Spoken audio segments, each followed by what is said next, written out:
नमस्कार दोस्तों, मेरा नाम है तरुण यादव। स्वागत करता हूं आप सभी का हमारे YouTube चैनल IQ मेंटर में। दोस्तों, आप जानते हैं IQ mentor fast track revision course चल रहा है, जिसमें मध्यकालीन इतिहास को पढ़ रहे थे।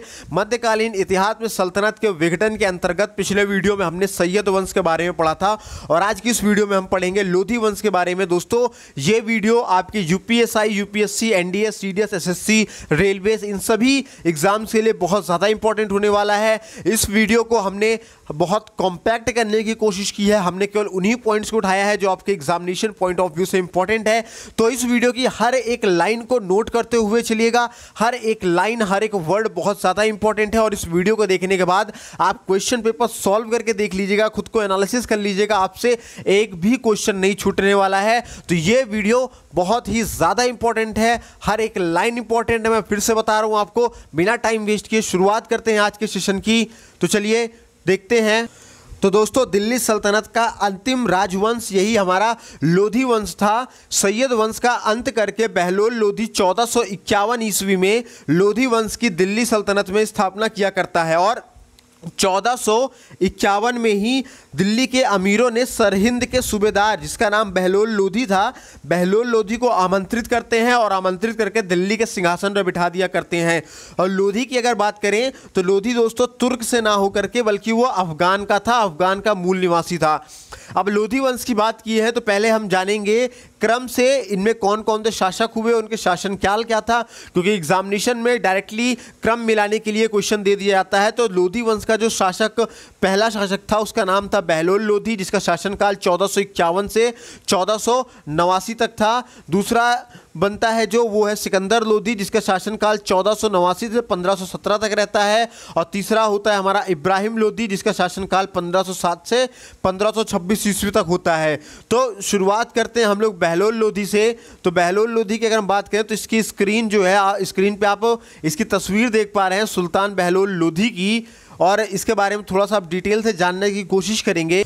तो दोस्तों, बहलोल लोधी जिसका शासनकाल 1451 से 1489 ईस्वी तक था, तो बहलोल लोधी ने 1451 ईस्वी में लोधी वंश की स्थापना की और 1489 ईस्वी तक दिल्ली सल्तनत पर शासन किया करता है।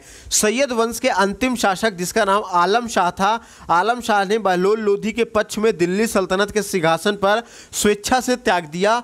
और बहलोल लोधी अफगान मूल का था और वो एक पश्तून परिवार में पैदा हुआ था।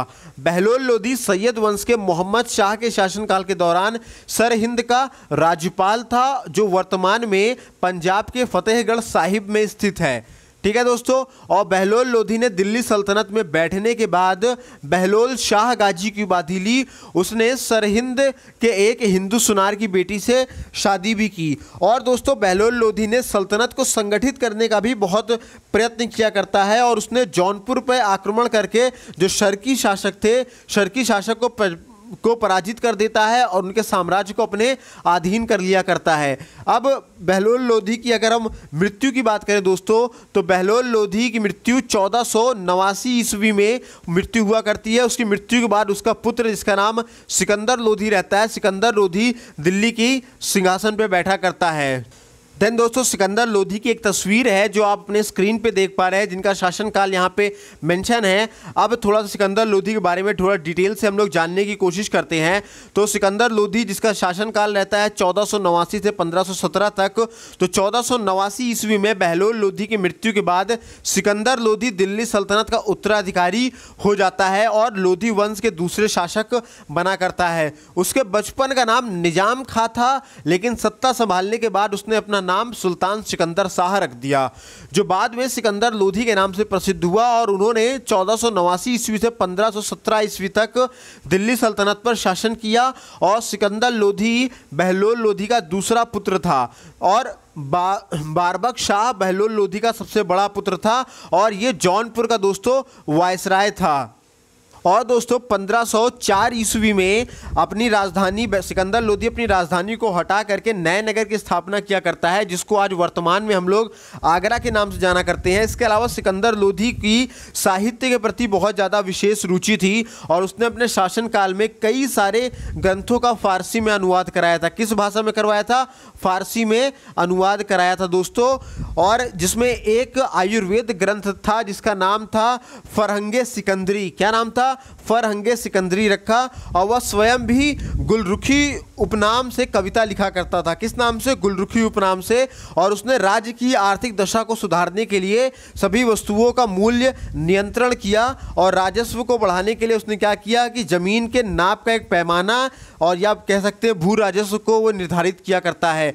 अब अगर हम लोग देखें सिकंदर लोधी के प्रमुख कार्यों का अगर हम लोग उल्लेख देखें तो प्रमुख कार्यों में आता है उसने बंगाल, बिहार, चंदेरी, अवध, बुंदेलखंड के राजाओं पर नियंत्रण करके दिल्ली सल्तनत को दोबारा से स्थापित करने का प्रयास किया और भूमि मापन के लिए उसने पैमाड़ी के पैमाना गज ए सिकंदरी का प्रचलन किया। किसका प्रचलन किया? गज ए सिकंदरी का। और गज ए सिकंदरी का होता था, एक गज ए सिकंदरी कितने इंच का होता था? 30 इंच का आपका हुआ करता था, ये पैमाना था। एग्जामिनेशन में पूछा जाता है कि गज ए सिकंदरी का प्रचलन किसने किया था? तो सिकंदर लोधी ने किया था। यह गज ए सिकंदरी कितने इंच का होता था? 30 इंच का हुआ करता था। इसके अलावा दोस्तों उसने 1503 ईस्वी में आगरा शहर बसाया और 1506 ईस्वी में अपनी राजधानी को दिल्ली से आगरा ले और उसने दोस्तों नगर कोट के ज्वालामुखी मंदिर की मूर्ति को तोड़कर उसके टुकड़ों को कसाईयों को मांस तौलने के लिए दे दिया था और हिंदुओं पर उसने जजिया कर लगाया। जजिया कर दोस्तों एक प्रकार का धार्मिक टैक्स था और मुस्लिमों के ताजिया निकालने और मुसलमान स्त्रियों के पीरों एवं संतों के मजार पर जाने पर उसने प्रतिबंध भी लगा दिया था। और उसने ग्वालियर के किले पर 5 बार आक्रमण किया, लेकिन वहां पे राजा मान सिंह थे। राजा मान सिंह ने हर बार उनको हरा दिया। अब बात करें सिकंदर लोधी की मृत्यु की, तो उसकी मृत्यु दोस्तों 1517 ईस्वी में हुआ करता है। 1517 ईस्वी में गले की बीमारी की वजह से हुई। उसके बाद उसका बेटा कौन? इब्राहिम लोधी राजा बना करता है। तो इब्राहिम लोधी जब राजा बन जाता है तो अब थोड़ा सा जानते हैं इब्राहिम लोधी के बारे में। तो दोस्तों इब्राहिम लोधी सिकंदर लोधी का सबसे छोटा बेटा था और सिकंदर लोधी की मृत्यु के बाद इब्राहिम लोधी 1507 ईस्वी में राजगद्दी पे बैठता है और 1526 ईस्वी तक दिल्ली सल्तनत पर शासन किया करता है। वह लोधी राजवंश के अंतिम राजा और दिल्ली सल्तनत का भी आखिरी सुल्तान या अंतिम सुल्तान हुआ करता है।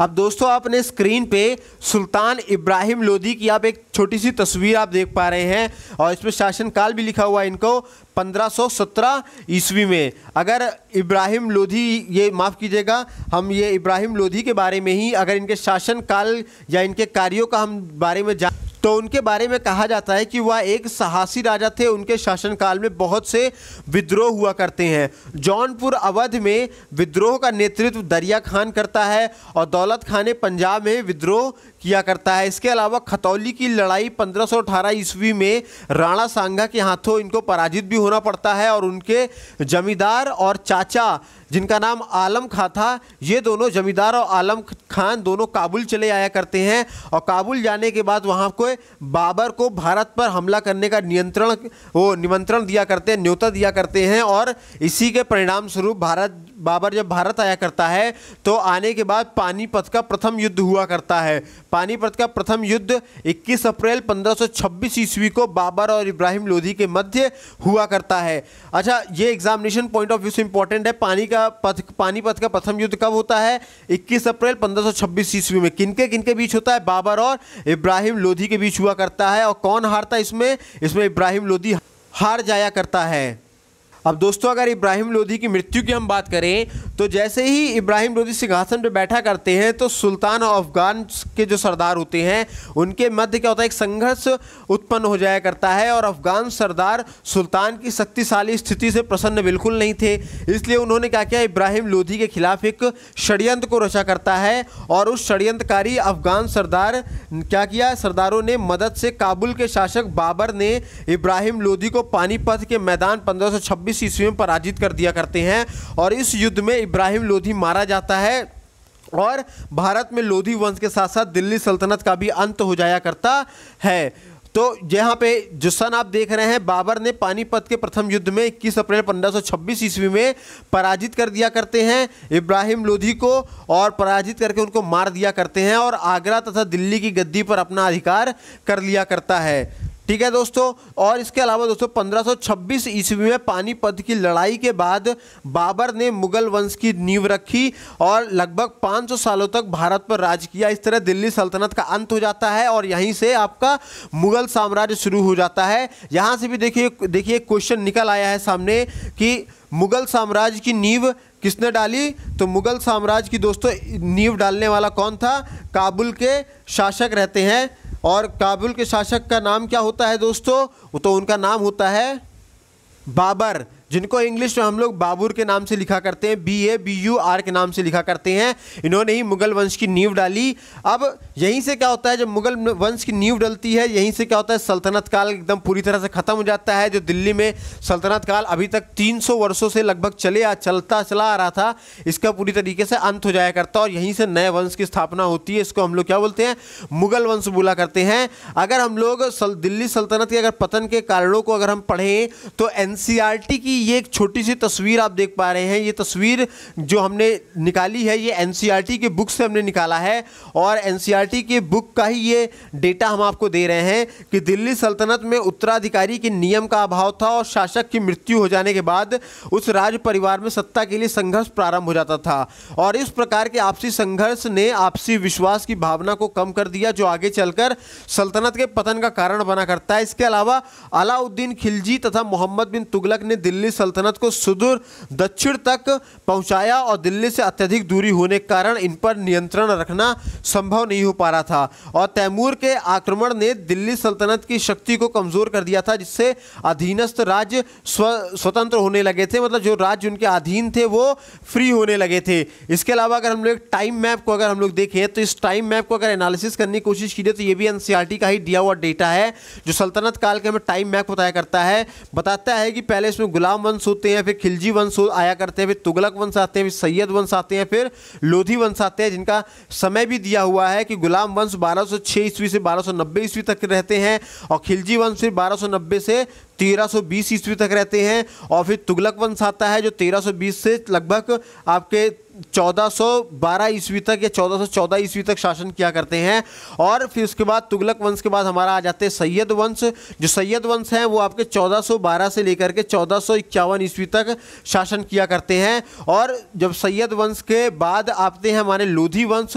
लोधी वंश ने कब से 1451 ईस्वी से लेकर के 1526 ईस्वी तक उन्होंने शासन किया और इस लोधी वंश के बाद दोस्तों ये दिल्ली सल्तनत का पूर्ण रूप से अंत हो जाया करता है और बाबर आकर के क्या करते हैं, बाबर अंतिम शासक इब्राहिम लोधी जो लोधी वंश के अंतिम शासक हुआ करते हैं या फिर कह सकते हैं दिल्ली सल्तनत के अंतिम शासक जिसका नाम इब्राहिम लोधी था। एग्जामिनेशन में दो तरीके से क्वेश्चन पूछा जाएगा, या तो आपसे कहेगा कि दिल्ली सल्तनत का अंतिम शासक ये पूछ लेगा, है ना, डायरेक्टली नहीं इनडायरेक्टली पूछेगा, या तो फिर आपसे ये पूछेगा कि लोधी वंश का अंतिम शासक कौन था, इस तरीके से पूछ लेगा। तो हम ये दोनों कह सकते हैं कि दिल्ली सल्तनत का अंतिम शासक या लोधी वंश का अंतिम शासक इब्राहिम लोधी क्या होता है, पानीपत के युद्ध में हार जाया करते हैं और हारने के बाद वहाँ से हमारा मुगल साम्राज्य शुरू होता है जिसकी नींव आपके बाबर रखा करते हैं। तो दोस्तों उम्मीद करता हूँ ये वीडियो आपको बहुत पसंद आई होगी। पसंद आई हो तो उसे लाइक कर दीजिएगा, शेयर कर दीजिएगा, सभी दोस्तों को सब्सक्राइब कर दीजिएगा और बेल आइकन को भी दबाते हुए चलिएगा। इस वीडियो की हर एक लाइन बहुत ज़्यादा इंपॉर्टेंट थी, हर एक पॉइंट से क्वेश्चन निकलते हुए सामने आए हैं। अब हम गारंटी ले रहे हैं इस वीडियो को अगर आपने देख लिया है पूरी, अब आप एग्जामिनेशन पेपर सॉल्व करके देखिएगा, आपका एक भी क्वेश्चन नहीं छूटेगा। इसके अलावा दोस्तों IQ मेंटर आपके लिए डेली बेसिस पे करंट अफेयर्स की वीडियो लेकर के आता है जो आपके परीक्षा के दृष्टिकोण से बहुत ज़्यादा इंपॉर्टेंट हुआ करता है। तो उस वीडियो को भी ज़रूर देखें, अपने सभी साथियों तक शेयर भी करें। तो दोस्तों मिलते हैं अगले सेशन में, तब तक अपना ख्याल रखिए, स्वस्थ रहिए, मस्त रहिए। जय हिंद दोस्तों।